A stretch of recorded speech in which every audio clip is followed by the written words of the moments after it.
A young policeman arrived for the night shift. He was not originally set to work that evening. However, circumstances had changed. Only the day before, he and his wife had gotten into a pretty bad fight. So when one of his colleagues was looking for someone to take his shift that night, the young man volunteered. His designated patrol route tonight was on the roads near Cibola National Forest in New Mexico.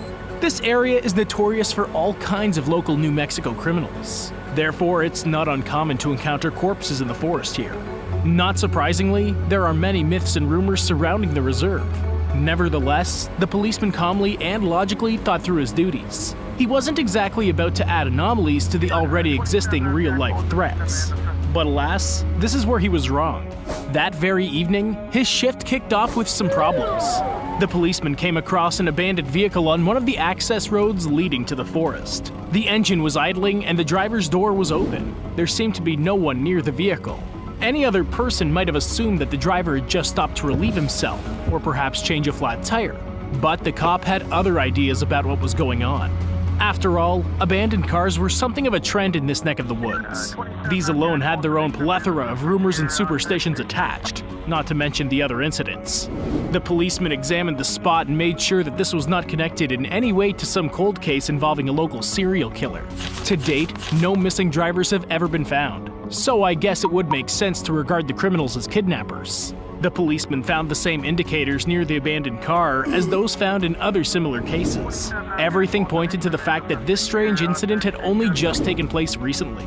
The policeman called the forensics team, then returned to his patrol when they arrived. Half an hour later, the policeman reached out to the dispatcher and reported that he had noticed a suspicious vehicle. The car had some slight dents and scratches, and its color matched the flakes of paint that had turned up on all the disappearances. The man claimed that the vehicle's driver had asked him to stop by, signaling to him. No more was heard from the policeman on the radio after this. His abandoned car was later found dozens of kilometers away from the previous crime scene.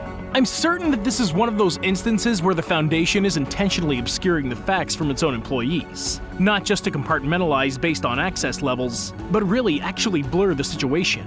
What we're looking at here is SCP-3470. The object became known following multiple reports from the New Mexico police. They had reported frequent cases of abandoned cars with engines still running. Most of these incidents had taken place somewhere on the Cibola National Reserve.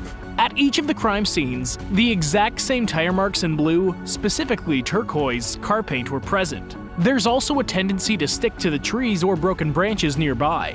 The unusual nature of these disappearances was looked at more closely after 2 police officers disappeared. Cops investigated further, and after encountering the object, they were able to give a description. SCP-3470 looks like a Ford Anglia 105E. These particular models were produced from 1959 to 1967. Although there is a person in the driver's seat, his face cannot be seen. The windshield of this anomalous vehicle is always fogged, thus reducing visibility. In order to get its victims to stop, the object will signal them by putting its left hand out the window. On its palms it has 2 human eyes, both of which seem to actually function as eyes normally would. Later on, more key details regarding the object's nature became known.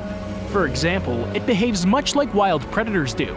It will go hunting only at night, making its way along the roads in search of prey. When SCP-3470 identifies a lone vehicle, it'll pass it, then give hand signals to slow down and stop.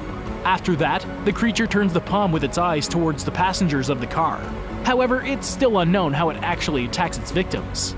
The Foundation deployed 2 Class D personnel to locate and hopefully track SCP-3470. They installed surveillance cameras in their SUV, and the employees were also issued armor-piercing cartridges with built-in GPS sensors. The men drove along the roads near the reserve where the object had been prior. They checked in regularly with the command and control point. When SCP-3470 showed up on the horizon, it moved perpendicular to the Foundation personnel's vehicle, but then turned and moved on as usual. Before the D-Class personnel realized that they had just encountered the object, they'd been conversing nonchalantly and making small talk. During their conversation, one of them realized that the car in front of them was a car from Harry Potter. The exact same Ford Anglia had appeared in the second part of the legendary film series, Harry Potter and the Chamber of Secrets. In this particular film, the enchanted vehicle could fly and even seemed to possess some semblance of intelligence. This comparison of the object with the vehicle in the movie subsequently led to the object being unofficially referred to as Harry Potter's Revenge. Other than that, there's actually no connection whatsoever between SCP-3470 and the movie's vehicle or characters. The object suddenly put on its brakes directly in front of the D-Class personnel's vehicle, and then signaled with its hand for them to stop. The outraged men initially began yelling at the driver beratingly, but then it turned its hand toward them and blinked its eyes once. The anomalous Ford then began to drive in reverse, approaching the Foundation vehicle. The Foundation driver immediately started going in reverse as well, while the second officer opened fire on the object. A couple minutes later, the man successfully landed a shot on the object while they were still in the chase. A loud braking sound came from SCP-3470 right as it was hit and it ceased pursuit. The D-Class personnel had successfully completed their task, so they returned to the base quietly.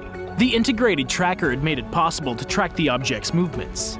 It then became apparent that the anomalous entity behaves much like a predator on Earth. After all, SCP-3470 hunts in a specific area at night and tends to stay in the same area, give or take, during the daytime. And so it was here, to this haunted layer of anomalies, that the Mobile Task Force Lambda-12, also known as Pest Control, was deployed. One impressive fact worth mentioning, this MTF specializes in anomalous parasites, but is also renowned for having never lost a single agent on any of its missions. At the same time, however, Lambda-12 often finds itself falling in as the Quick Reaction Force, or QRF. SCP-3470's nest was discovered in a small cave located in the middle of the forest, not far at all from where the D-Class personnel originally encountered it. The MTF waited until the object went on its nightly hunt, after which 4 agents stealthily infiltrated the lair. Meanwhile, 2 more agents held security just outside. The team was equipped with a flamethrower, a light machine gun, tranquilizers, and a device for launching nets. The walls of the cave were made up of smooth stone, unnaturally smooth. What's more, all of them were covered in tracks that looked just like tire prints. In a large, open chamber underground, some of the agents spotted something shiny. While moving towards this to get a better look, one of the agents stumbled upon a pile of SCP-3470's droppings, which contained the remains of human bones, as well as a police badge. The operatives took a sample, but I never did find the laboratory report that was done on it. Next, Lambda-12 found a nest in the object's lair. In this nest, they saw 10 translucent eggs, which contained the embryos of some kind of unknown 4-legged creatures. It was starting to become apparent that SCP-3470 is actually an anomalous predator that uses an aggressive mimicry tactic. That is to say, it takes the form of a car because this helps it hunt people successfully without arousing any suspicion. Following protocols, the agents took half of the discovered eggs with them and torched the rest with the flamethrower. However, just as Lambda-12 members were getting ready to exit the cave, SCP-3470 moved in and blocked their way.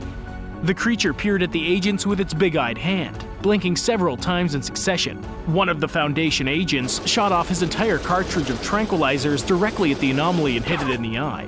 SCP-3470 let out the same sound as when it was injured by the D-Class personnel and retreated.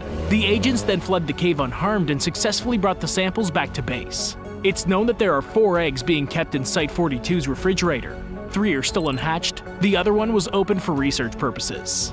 What this means is that a new object would have appeared from the 5th egg that was removed from the nest, only there's no data about it, nor is there any regarding the true form of the creature. Furthermore, there are some important details. First off, the entity that blocked off the passage from Lambda-12 back in the cave was colored black, while every known instance of SCP-3470 has been specifically turquoise. Second, it has been reported that the 2 MTF agents who had posted security had vanished. And remember, this group is reputed for never having lost any men. As it turns out, either the Foundation is horrible at properly updating its database, or the 2 agents in question have since turned out to be alive. And lastly, the Foundation is yet to try and capture the object again, at least as far as I know. This alone already seems rather suspicious to me. Although the SCP Foundation is not exactly omnipotent, and there's always a human factor to things, it's still an organization of the highest echelon, and so something as simple as updating a database would be pretty important. From the SCP-3470 file, it's obvious that at one point an egg hatched in a laboratory and an object emerged, and still another was removed from its cocoon and studied.